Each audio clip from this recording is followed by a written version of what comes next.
Hello বন্ধুরা, আমি আপনাদের সামনে আমার 7 নম্বর ব্লগটি নিয়ে আসলাম। তো আজকে আমি দেখাবো পটলের শেড কিভাবে তৈরি করা হয় এবং পটলের শেড তৈরি করতে কি কি লাগে। তো আমার ভিডিওটি দেখতে সাথে থাকুন।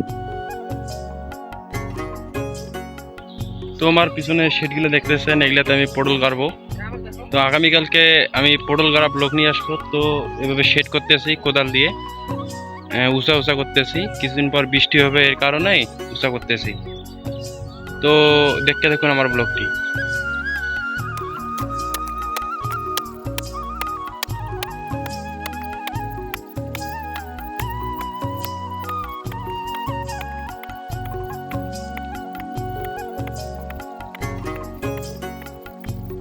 কাজের ব্যস্ততা থাকার কারণে ভিডিওটি ভালোভাবে তৈরি করতে পারি নাই।